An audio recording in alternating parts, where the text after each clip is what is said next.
Сайн байцгаана үзэгчдээ. Илб сурцгай согт тавтай морил.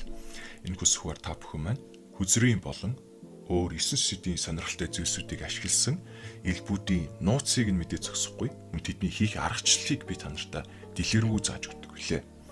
Та нар анх удаа манай сувгийн бичлэгийг үзэж байгаа бол subscribe дарж манай сувгтай нэгдэхийг уриалж байна. Хэдэн хоногийн өмнө би YouTube сувг дээр нэгэн хүзрийн элбийг та нартай заасан. Тэр бичлэгний гарчиг нь хамгийн амархан хүзрийн элб гэсэн гарчигтай бичлэг байсан. Та нар санаж байгаа бол тэр бичлэгийн төгсгөл би та нартай нэгэн хүзэр хувиргах техникийг үзүүлсэн байна.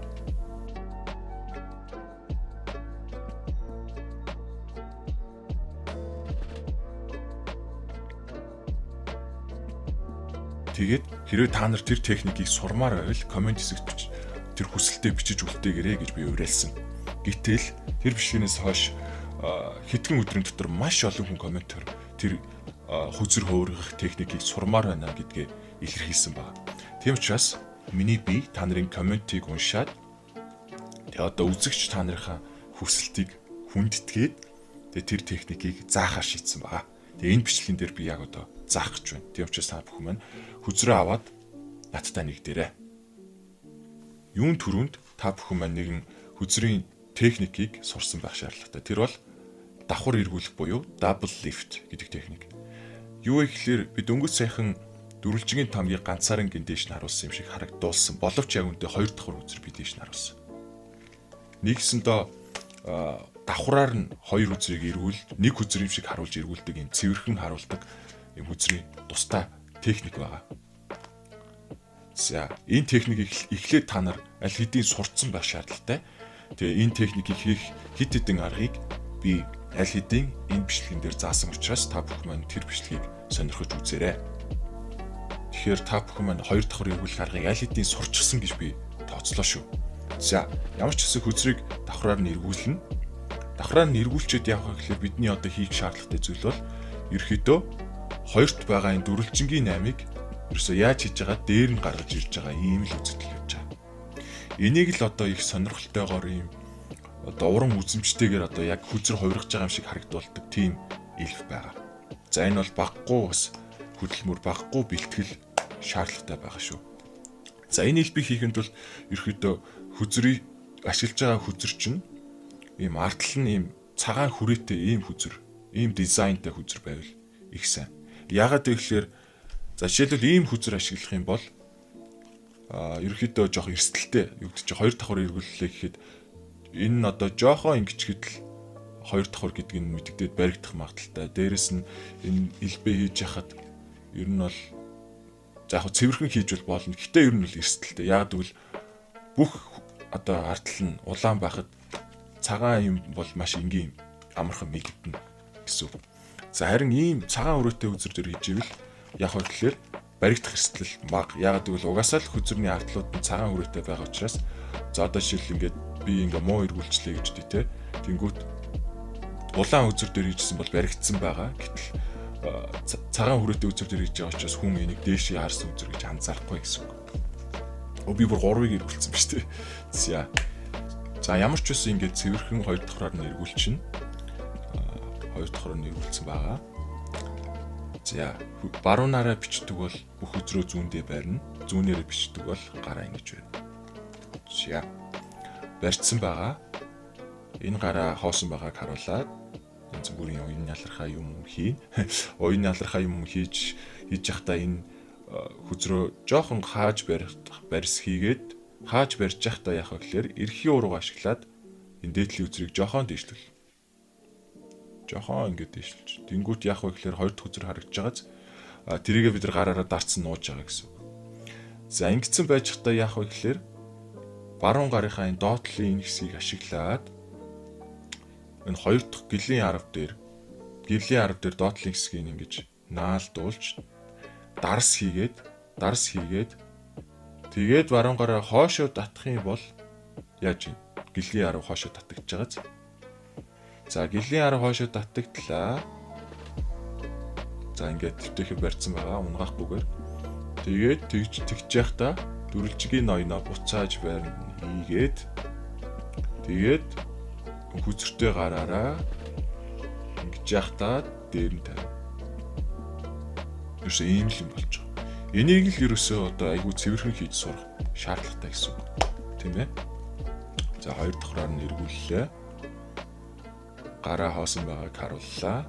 Дээгүр дарж явахдаа цэцгийн араа дээшлүүллээ. Гэлийн ноёнг авлаа.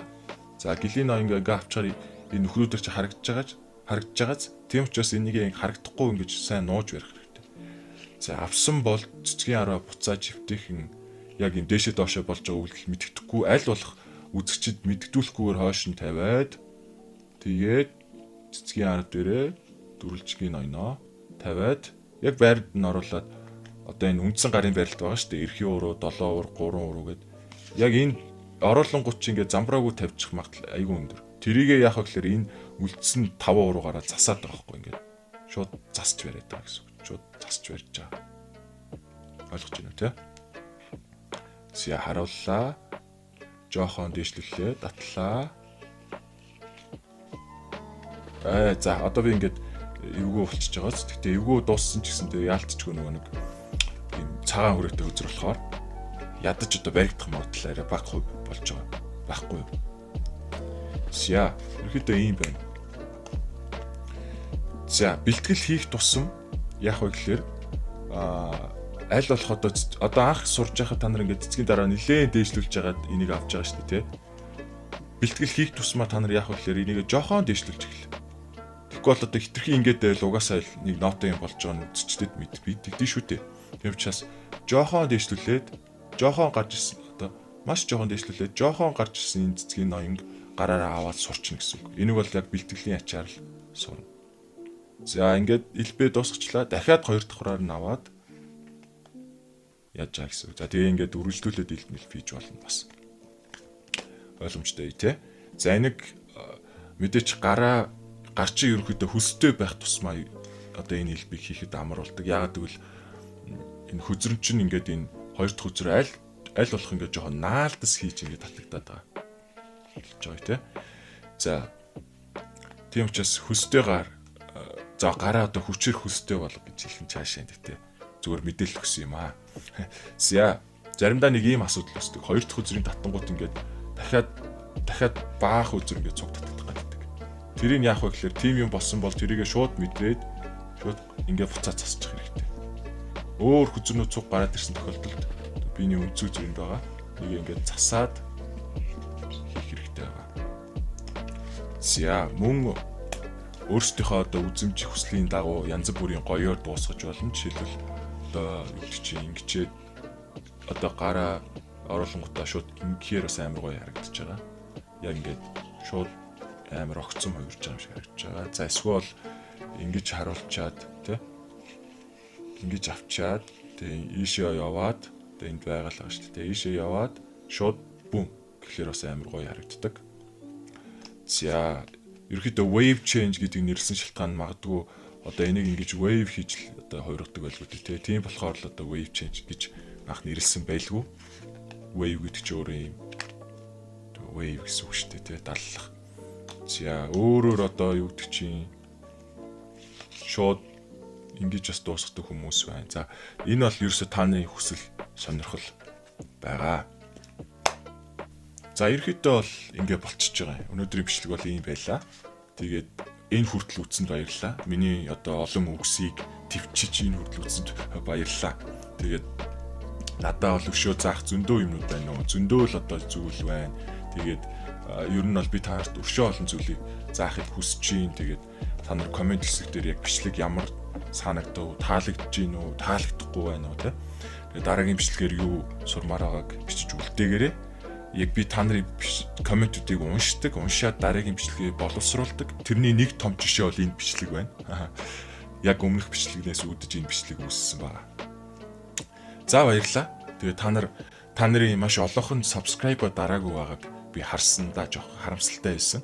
Тэгээд subscribe дараач гэж гуйж байна. Тэгээд дараагийн бичлэгээр уулзтлаа. Түр баяртай.